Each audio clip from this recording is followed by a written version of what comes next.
ಕನಕಪುರ ಎಂಬ ನಗರದಲ್ಲಿ ಒಬ್ಬ ರೈತ ತನ್ನ ಹೆಂಡತಿಯೊಂದಿಗೆ ವಾಸವಾಗಿದ್ದ. ಅವನಿಗೆ ಸ್ವಲ್ಪ ಜಮೀನಿತ್ತು. ಆ ಜಮೀನಿನಿಂದ ಅವನು ಹಾಗೂ ಅವನ ಹೆಂಡತಿಯ ಉದರ ಪೋಷಣೆಯಾಗುತ್ತಿತ್ತು. ಆದರೆ ಅದರಿಂದ ರೈತ ಸಂತುಷ್ಟನಾಗಿರಲಿಲ್ಲ. ಅವನಿಗೆ ಇತರರಂತೆ ತಾನು ಧನಿಕನಾಗಬೇಕು ಎಂಬ ಇಚ್ಛೆ ಇತ್ತು. ಅದರಿಂದಾಗಿ ಅವನು ಯಾವಾಗಲೂ ದುಃಖಿತನಾಗಿರುತ್ತಿದ್ದ. ಒಂದು ದಿನ ರೈತ ತನ್ನ ಹೊಲವನ್ನು ಉತ್ತು ಮನೆಗೆ ಮರಳುತ್ತಿದ್ದ. ಬಿಸಿಲು ತುಂಬಾ ಪ್ರಖರವಾಗಿತ್ತು. ರೈತನಿಗೆ ತುಂಬಾ ದಣಿವಾಗಿತ್ತು.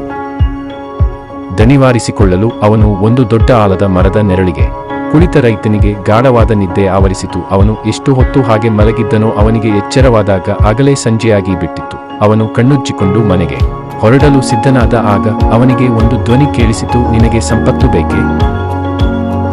ರೈತ ಸುತ್ತಲೂ ನೋಡಿದ, ಆದರೆ ಯಾರೂ ಕಾಣಿಸಲಿಲ್ಲ. ಅವನು ತುಂಬ ಹೆದರಿದ. ಆಗ ಮತ್ತೊಮ್ಮೆ ಕೇಳಿಸಿತು, ನಿನಗೆ ಸಂಪತ್ತು ಬೇಕೇ ಎಂದು. ಈ ಬಾರಿ ರೈತ ಹೆದರಲಿಲ್ಲ. ಬಹುಶಃ ದೇವರೇ ತನ್ನ ಮೇಲೆ ಸಂತುಷ್ಟನಾಗಿ ಈ ಮಾತನ್ನು ಕೇಳುತ್ತಿರಬಹುದೆಂದು ಅವನು ಭಾವಿಸಿದ.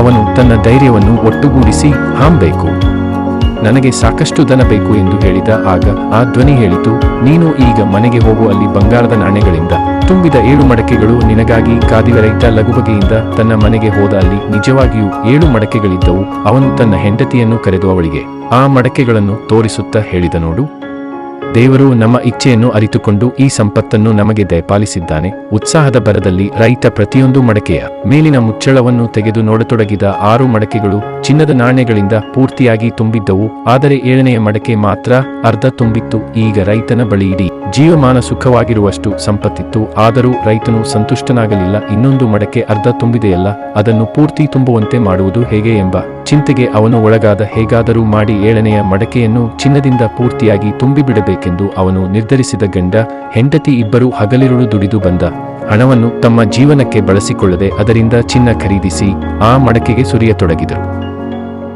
ಆ ಪ್ರಯತ್ನದಲ್ಲಿ ಹಲವು ವರ್ಷಗಳೇ ಕಳೆದು ಹೋದವು. ಆದರೆ ಆ ಮಡಕೆ ತುಂಬಲೇ ಇಲ್ಲ. ಒಂದು ದಿನ ಒಬ್ಬ ಸಾಧು ಅವರ ಮನೆಗೆ ಬಂದ. ರೈತ ದಂಪತಿ ಚಿಂತಿತರಾಗಿರುವುದನ್ನು ಕಂಡು, ಏಕೆ 7ನೆಯ ಮಡಕೆ ಇನ್ನೂ ತುಂಬಲಿಲ್ಲವೇ ಎಂದು ಕೇಳಿದ. ಅವನ ಮಾತನ್ನು ಕೇಳಿದ ರೈತ ದಂಪತಿಗೆ ತುಂಬಾ ಆಶ್ಚರ್ಯವಾಯಿತು. ಈ ವಿಷಯ ಸಾಧುವಿಗೆ ತಿಳಿದದ್ದು ಹೇಗೆ ಎಂದು ಅವರು ಯೋಚಿಸತೊಡಗಿದರು. ಅವರ ಮನಸ್ಸಿನ ಇಂಗಿತವನ್ನರಿತ ಸಾಧು ಹೇಳಿದ, ನನಗೆ ಈ ವಿಷಯ ಹೇಗೆ ತಿಳಿಯಿತು ಎಂದು ನಿಮಗೆ ಆಶ್ಚರ್ಯವಾಗಿರಬಹುದಲ್ಲವೇ? ಆ ಮಡಕೆಗಳನ್ನು ನಿಮಗೆ ನೀಡಿದವನೇ ನಾನು. ಆ 7ನೆಯ ಮಡಕೆ ಇದೆಯಲ್ಲ, ಅದು ಆಸೆಯ ಮಡಕೆ. ಮಾನವನ ಆಸೆಗೆ ಕೊನೆ ಎಂಬುದಿಲ್ಲ.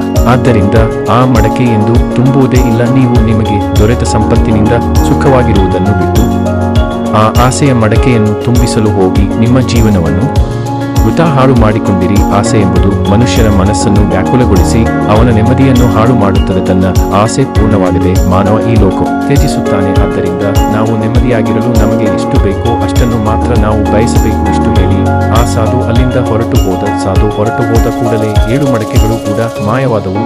ಆಗ ರೈತ ದಂಪತಿ ತಾವು ಮಾಡಿದ ತಪ್ಪಿಗಾಗಿ ಪಶ್ಚಾತ್ತಾಪ ಪಟ್ಟುಕೊಂಡರು. 7ನೆಯ ಮಡಕೆಯನ್ನು ತುಂಬಲು ತಾವು ಖರ್ಚು ಮಾಡಿದಷ್ಟು ಸಮಯವನ್ನು ದೈವ ಕೃಪೆ ಪಡೆಯಲು ವ್ಯಯಿಸಿದ್ದರೆ ತಮ್ಮ ಜೀವನ ಪಾವನವಾಗುತ್ತಿತ್ತು ಎಂದು ಅವರಿಗೆ ಅನಿಸಿತು. ನೀತಿರಹಿತ ದಂಪತಿಯಂತೆ ಜೀವನವನ್ನು ಕೇವಲ ಹಣ ಗಳಿಸುವುದರಲ್ಲಿ, ಕುಟುಂಬದವರ ಅವಶ್ಯಕತೆಗಳನ್ನು ಪೂರೈಸುವುದರಲ್ಲಿ ಕಳೆಯಬೇಡಿ. ಭಗವಂತನ ಕೃಪೆಗಾಗಿ ಸ್ವಲ್ಪ ಸಮಯ ಮೀಸಲಿಡಿ.